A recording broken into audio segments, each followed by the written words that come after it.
yang berjanji, kau yang mengingkari. Shalom Bapak Ibu Saudara kasih dalam Kristus. Seperti lagu tadi, judul inspirasi saya pagi hari ini adalah Kau yang berjanji, kau yang mengingkari. Ada sebuah dongeng klasik. Suatu ketika, kota Hamelin mengalami serangan wabah tikus yang sangat merusakkan penduduk setempat. Berbagai cara sudah dilakukan untuk mengusir mereka, tetapi tidak berhasil. Akhirnya wali kota pun mengeluarkan pengumuman. Bagi siapa yang bisa mengusir tikus-tikus dari kota Hamelin akan diberikan imbalan dalam jumlah emas yang banyak. Singkat cerita, datanglah seorang pemuda dan dia berhasil mengusir tikus itu dengan meniupkan suling. Namun, sang wali kota merasa keberatan dengan hadiah emas yang telah dia janjikan itu. Dia merasa bahwa si pemuda hanyalah bermodalkan sebuah suling yang murah. Akhirnya dia pun ingkar janji dan dia hanya memberikan beberapa keping emas saja kepada si pemuda. Tentu saja si pemuda ini marah dan merasa ditipu. Lalu dia pulang sambil meniup suling. Dan apa yang terjadi? Seluruh anak-anak yang ada di kota Hamelin yang mendengar suara suling berjalan mengikuti si pemuda dan tidak ada yang bisa mencegah, mereka pun pergi dan tidak pernah kembali ke kota Hamelin. Sehingga seluruh kota Hamelin kehilangan anak-anak mereka. Mengingkari janji, sadar tidak sadar seringkali kita lakukan dalam hidup ini. Janji pada anak, janji pada teman, pada karyawan, pada orang tua, pada pasangan, dan lain-lain. Banyak orang meremehkan sebuah janji. Bagi mereka, berjanji itu mudah diucapkan. Mau ditepati atau tidak, itu urusan lain. Alasan bisa dicari belakangan. Maaf, lupa, tidak sempat, tidak ada uang, tidak ada pulsa, tidak sempat, dan lain-lain. Lain halnya kalau pada kenyataannya memang kita benar-benar tidak bisa menepatinya.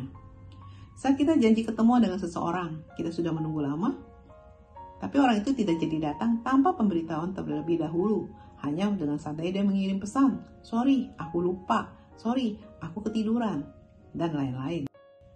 Saat mau pinjam uang, datang baik-baik dan berjanji akan dibayar dalam waktu tertentu.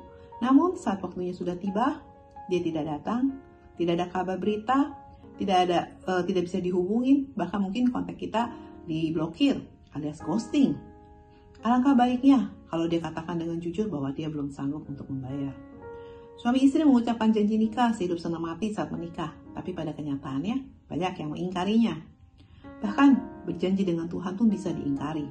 Bapak Ibu Saudara, kalau berjanji dengan sesama manusia yang kelihatan saja kita bisa dengan mudah mengingkarinya, apalagi kita berjanji dengan Tuhan yang dalam tanda kutip tidak terlihat. Saat dalam pergumulan, misalkan kita sakit, kita berdoa, berikrar kepada Tuhan kalau sembuh, akan lebih lagi melayani Tuhan dengan sungguh-sungguh, akan memberi waktu lebih banyak lagi untuk Tuhan, akan lebih rajin lagi beribadah, berdoa. Tapi saat kesembuhan itu datang, kita pura-pura lupa sama janji kita. Kita negosiasi sama Tuhan. Nanti saja ya Tuhan kan baik. Tuhan pasti mengertilah keadaanku. Nanti saja aku belum sempat. Begitu mudahnya kita mempermainkan Tuhan kita. Mengapa? Karena kita menganggap mengingkari janji adalah hal biasa, bukanlah sebuah hal yang perlu dibesar-besarkan, dan menganggap bahwa ingkar janji itu bukanlah dosa. Tetapi sesungguhnya apa yang Alkitab katakan? Di dalam Yehezkiel 17 ayat ke-19 dikatakan, oleh sebab itu beginilah firman Tuhan Allah, demi aku yang hidup, aku pasti menimpakan atas kepalanya sumpahnya kepadaku yang dipandangnya ringan, dan perjanjiannya di hadapanku yang diingkarinya. Ya, Tuhan menganggap serius arti sebuah perjanjian. Janji identik dengan hutang yang harus dibayar. Jadi bagaimana sikap kita? Di dalam Matius 5 ayat ke-37, jika ya, hendaklah kamu katakan ya, dan jika tidak, hendaklah kamu katakan tidak. Apa yang lebih daripada itu berasal dari si jahat. Aturan yang jelas, jangan pernah berjanji kalau kita sendiri tidak yakin apakah kita bisa menepatinya atau tidak. Jika kita sudah mengatakan ya, usahakan untuk menepatinya. Dan kalau kita tidak bisa, katakan dari awal bahwa kita tidak bisa.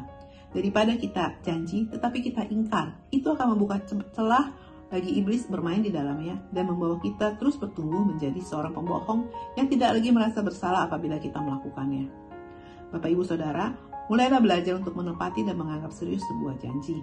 Orang yang selalu menepati janji dengan sendirinya menjadi saksi kuat akan dirinya dalam hal kebenaran. Jangan menjadi seperti lagu tadi, kau yang berjanji, kau pula yang mengingkari. Amin, demikian inspirasi pagi hari ini. Terima kasih, Tuhan Yesus memberkati.